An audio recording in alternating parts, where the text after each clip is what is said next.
माननीय अध्यक्ष महोदय, माननीय श्री अजय सोलंकी जी ने गैर सरकारी सदस्य कार्य संकल्प के तहत आज इस सदन में एक बहुत ही महत्वपूर्ण विषय को लाया है, जो कि हिमाचल वासियों के सेंटीमेंट से जुड़ा हुआ मसला है, हमारी भावनाओं से जुड़ा हुआ मसला है। और इसलिए मैं समझता हूँ, मैं देख रहा हूँ कि आप भी भावनात्मक बात रख रहे थे अभी। और इस संकल्प में जो डॉक्टर वाई.एस. परमार जी को लेके अजय सोलंकी जी यहाँ पे लाए हैं, इसमें कुल 11 लोगों ने हिस्सा लिया है। हर्षवर्धन चौहान जी, जगत सिंह नेगी जी, रोहित ठाकुर जी, सुखराम चौधरी जी, हंसराज जी, विनोद सुल्तानपुरी जी, श्रीमती रीना कश्यप जी, श्री नीरज नैयर जी, श्री जयराम ठाकुर जी और श्री विनय कुमार जी ने अपनी बात यहाँ पे रखी। अध्यक्ष महोदय, ये जो संकल्प आया है, आपने बिल्कुल सही कहा कि इसमें डॉक्टर परमार को किसी प्रमाण पत्र की जरूरत नहीं है। डॉक्टर परमार जो इतिहास लिख गए हैं, वो रही दुनिया तक, जब तक दुनिया है और जब तक हिमाचल है और हिमाचलियत कायम है, तब तक डॉक्टर परमार की बात होती रहेगी। तो इसलिए ना तो डॉक्टर परमार को कोई कार्यक्रम छोटा कर सकता है, ना ही कोई कार्यक्रम उनको बड़ा कर सकता है, क्योंकि इतिहास लिखा जाता है, फिर इतिहासकार उसकी चर्चाएं करते हैं। लेकिन आज यहां पे बात आई कि डॉक्टर परमार की बात आज ही क्यों सदन में आई, हिमाचल को बने इतना समय हो गया। अध्यक्ष महोदय, हम अपने को भाग्यशाली समझते हैं और इस सदन के जितने सदस्य बैठे हैं, आप सबको भाग्यशाली समझना चाहिए अपने आप को कि जब ये प्रस्ताव आया तब आप इस हाउस के मेंबर थे। और पिछले दिनों जो भारत रत्न को लेके कुछ प्रदेशों में भारत रत्न मिलने शुरू हुए, उसके चलते यहां भी ये बात सामने आई कि अगर अन्य प्रदेशों में भारत रत्न जो सर्वोच्च नागरिक सम्मान है, अगर वो दिया जा सकता है, तो अगर हिमाचल प्रदेश में अगर कोई डिजर्व करता है, तो सबसे पहले सबकी जुबान पे एक ही नाम आएगा, वो डॉक्टर वाई.एस. परमार का आएगा।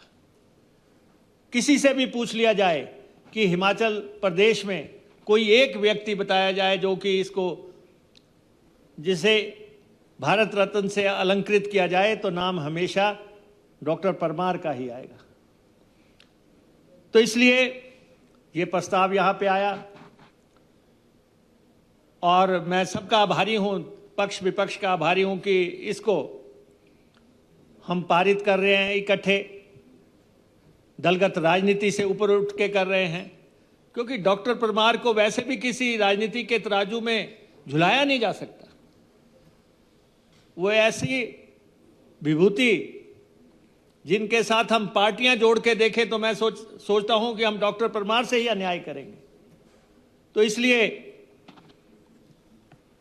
इस सर्वोच्च नागरिक सम्मान के लिए पूर्व मुख्यमंत्री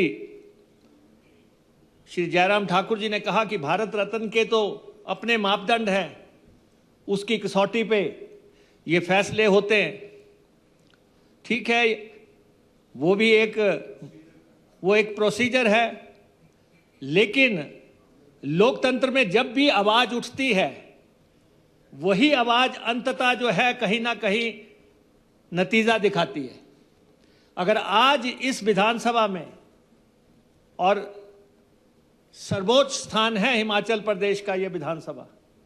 अगर इस विधानसभा में दलगत राजनीति से ऊपर उठ के आज ये प्रस्ताव पारित हो रहा है डॉक्टर वाईएस परमार को लेके, तो मैं समझता हूं कि श्री अजय सोलंकी जी ने,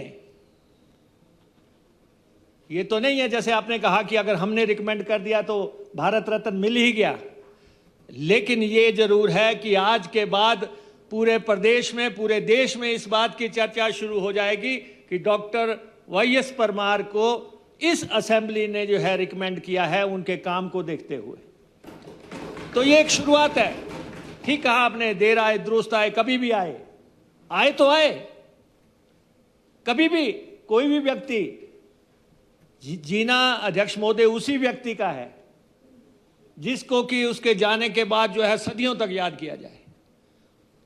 और डॉक्टर परमार, कभी भी किसी से पूछ ले, हिमाचल निर्माता की बात आएगी तो डॉक्टर वाईएस परमार का नाम आएगा। हिमाचल के शिल्पकार के नाम बात आएगी तो डॉक्टर वाईएस परमार का नाम आएगा। पहाड़ी राज्यों के लिए कोई रास्ता दिखाने वाले की बात आएगी तो डॉक्टर वाईएस परमार का नाम आएगा।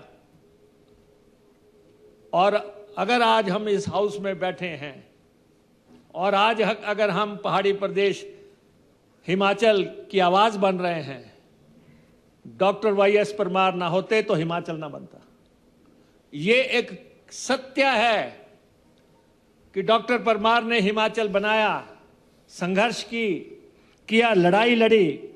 उन्होंने हमें केवल एक राज्य नहीं दिया, उन्होंने हमें एक पहचान दी जीने की। हमारी पहचान है आज हिमाचल प्रदेश की, देश में, संसार में, एक अलग सूबे की।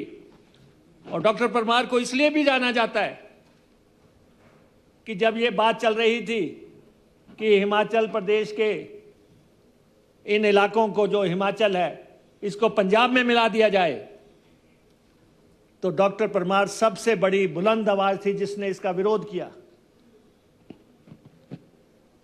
नहीं तो पंजाब सूबा जो है उसमें हिमाचल को मिला दिया जाना था। उसमें भी दो विचारधाराएं थी। एक विचारधारा इस बात पे काम कर रही थी कि महापंजाब बना दिया जाए और उसमें हिमाचल प्रदेश को मिला दिया जाए, और एक आवाज ये थी कि पहाड़ी सूबा बनना चाहिए और हिमाचल बनना चाहिए। तो इसलिए डॉक्टर परमार ने अपने सारे वैभव, शानो शौकत छोड़ के, जिसकी बात यहां पे हुई कि वो कहां पे पैदा हुए, लाहौर गए, लखनऊ से पीएचडी की, डॉक्टरेट की डिग्री करने के बाद अगर वो सेशन जज तक पदवियों पे विराजमान रहे, उस सब को छोड़ के उन्होंने रास्ता चुना स्वतंत्रता संग्राम में, पहले देश को आजाद कराने का, और देश को आजाद कराने के बाद उन्होंने रास्ता चुना अलग हिमाचल बनाने का। तो इसलिए डॉक्टर परमार पर्वतीय राज्यों के लिए एक आदर्श है और रहेंगे। यहां पे बात हो रही है कि फलां कार्यक्रम में नहीं पहुंचा, फलां कार्यक्रम में नहीं पहुंचा, उनकी पंचायत में ये होना चाहिए, ये अब क्यों नहीं हुआ, पहले क्यों नहीं हुआ। मैं समझता हूं ये सब अप्रासंगिक मुद्दे हैं। डॉक्टर परमार को किसी बंधन में बांधा नहीं जा सकता। डॉक्टर परमार कि अगर पे तो इतने लोगों ने शोध कर दिया, इतनी पीएचडी की डिग्रियां लोगों ने हासिल कर ली। आप विश्वविद्यालय में जाके देखें, वहां पता लगता है कि डॉक्टर परमार के ऊपर कितने लोगों ने शोध किया है, कितने लोगों को पीएचडी की डिग्रियां अवार्ड हो चुकी हैं उनके ऊपर काम करने के लिए, पहाड़ों पे काम करने के लिए। उन्होंने सत्ता को साधन नहीं माना, उन्होंने सत्ता को सेवा माना, जो आज के दौर में बहुत मुमकिन नहीं है। और किस ढंग से पहाड़ों का विकास होना चाहिए, उन्होंने प्राथमिकताएं तय की। जैसे यहां पे हमारे साथी लोगों ने कहा कि अगर सड़कें हिमाचल की भाग्य रेखाएं हैं और हिमाचल के लिए अगर कुछ चाहिए तो सिर्फ सड़कें चाहिए, तो ये उस दौर के हिमाचल की जरूरतें थी जब वो योजना आयोग में गए या दूसरे मीटिंगों में गए, जब उनसे कहा 3 प्राथमिकताएं दे दो तो उन्होंने कहा सड़क सड़क सड़क। क्या स्थिति रही होगी, क्या बजट था हिमाचल प्रदेश का। आज तो हम 60,000 करोड़ के बजट के आसपास पहुंच रहे हैं। उस समय किस ढंग से निर्माण करना था, किस ढंग से, और खास तौर पे डॉक्टर परमार को सिर्फ सड़कों के लिए याद नहीं किया जाएगा। उन्होंने नीतियों का निर्धारण किया।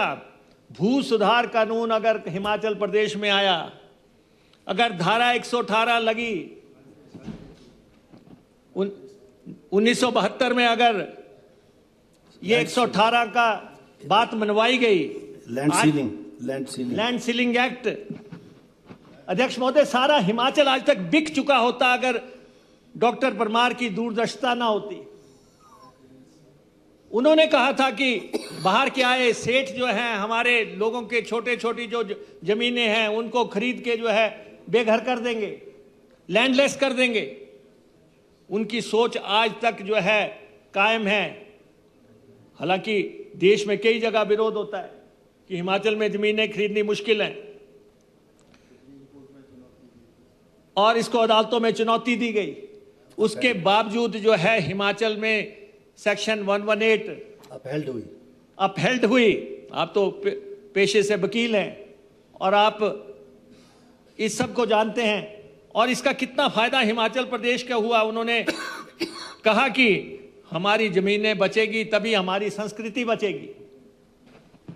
अगर संस्कृति का, हिमाचल की संस्कृति का सबसे बड़ा कोई ध्वज वाहक था तो वो डॉक्टर परमार थे।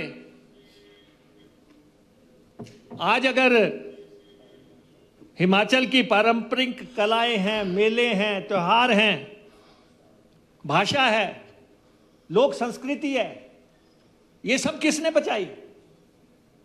ये डॉक्टर वाईएस परमार ने बचाई, जिन्होंने पहाड़ी वेशभूषा की बात की, जिनका पहना हुआ लोहिया, जिनके छतरी और जिनका थैला, वो एक फैशन हुआ करता था उस दौर में। कहीं भी जाते थे, अगर 3 चीजें किसी ने पहनी होती थी, दूर से पता लगता था कि ये हिमाचली आ गए, ये डॉक्टर परमार के प्रदेश से आए हैं। जैसे यहाँ व्यंजनों की बात हुई, इसी ढंग से हमारे भाषा को बचाने के लिए, बोलियों को बचाने के लिए, ये अगर बोलियों की आज बात हो रही है, पहाड़ी बोली, कांगड़ी बोली, कुल्बी बोली, सिरमौरी बोली, इन सब की बात किसने की? डॉक्टर वाईएस परमार ने की। तो जिसने हमारे मेलों की बात की, आज हम बड़े बड़े पैमाने पे मना रहे हैं, कुल्लू का दशहरा, रामपुर की लवी से, या हमारे रेणुका का मेला, चंबा का मिंजर, इन सब मेलों को अगर किसी ने अहमियत देनी शुरू की तो ये डॉक्टर वाईएस परमार के दौर से शुरू हुआ। और आज हम अगर खुली हवा में सांस ले रहे हैं, आज हिमाचल प्रदेश के रिज मैदान पे अगर उनकी प्रतिमा कायम है, वो दूर से संदेश देती है कि ये व्यक्ति है जिसने हिमाचल बनाया, जिसकी वजह से आज ये विधानसभा चल रही है, जिसकी वजह से आज यहां सरकार में मंत्री बैठे हैं, एमएलए बैठे हैं। तो इसलिए अध्यक्ष महोदय, मैं यहां पे ये बात करना चाहता हूं कि जिस व्यक्ति ने स्वतंत्रता संग्राम में हिस्सा लिया, जिस व्यक्ति ने हिमाचल प्रदेश को बनाया, संविधान, जिस व्यक्ति ने कॉन्स्टिट्यूएंट असेंबली के मेंबर भी रहे, उसके सदस्य रहे वो, और पंजाब में हिमाचल को जिसने विलय नहीं होने दिया, जिसने विरोध किया, और जिसने उस वक्त तय किया, हिमाचल प्रदेश की बागवानी का आधार जिस व्यक्ति ने तय किया, अगर fruit bowl of India Himachal Pradesh बना, अगर आज 5,000 करोड़ रुपए की हमारी आर्थिकी है सेब की, तो किसने ये नीति हमें दी? सेब की नीति किसने दी? हमें पनबिजली की नीति किसने दी? जिसके बाद बड़े पैमाने पे उस पर काम हुआ। पर्यटन की और शिक्षा के क्षेत्र में दूर दराज दुर्गम इलाकों में शिक्षा का जो अलख जगाया गया, बहुत काम उन्होंने किया, ग्रामीण प्रवेश के लिए किया, और उस दौर में किया जब सुविधाएं नहीं थी। तो अध्यक्ष महोदय, मैं समझता हूं कि यहां कोई भी अन्य चर्चा जो है उसको रिकॉर्ड किए बगैर एक स्वर में डॉक्टर वाईएस परमार को सर्वोच्च नागरिक सम्मान अलंकृत किए जाने के लिए प्रस्ताव यहां से एक स्वर में भेजा जाए, ताकि भारत सरकार तक ये बात पहुंचे कि हिमाचल को बनाने वाला, हालांकि हिमाचल को बनाने में उन्होंने अपने निजी संबंधों का, इंदिरा जी के साथ जो उनके संबंध थे उनके चलते उन्होंने हिमाचल बनवाया। इंदिरा जी यहां पे आई 1971 में और रिज मैदान पे जो है उनसे घोषणा करवाई, और ठीक है सत्ता की उन्होंने लालसा नहीं दिखाई, बसों में भी चले, पैदल भी चले, और एक हिमाचल, एक ऐसा हिमाचल वो बना गए जो पहाड़ी राज्यों के आदर्श का मॉडल है, जो प्रतीक है। उस व्यक्ति को आज हम यहां से रिकमेंड करके भेजना चाहते हैं सर्वसम्मति से कि उनको सर्वोच्च नागरिक सम्मान से अलंकृत किया जाए और भारत रत्न दिया जाए। और अध्यक्ष महोदय, मैं सारे सदन का फिर से आभारी हूं और विशेष तौर पे अजय सोलंकी जी का आभारी हूं कि जिन्होंने ये अलख जगाया है। देर सवेर ये जो है जरूर जो है परवान पे पहुंचेगा। आपका अध्यक्ष महोदय बहुत बहुत धन्यवाद।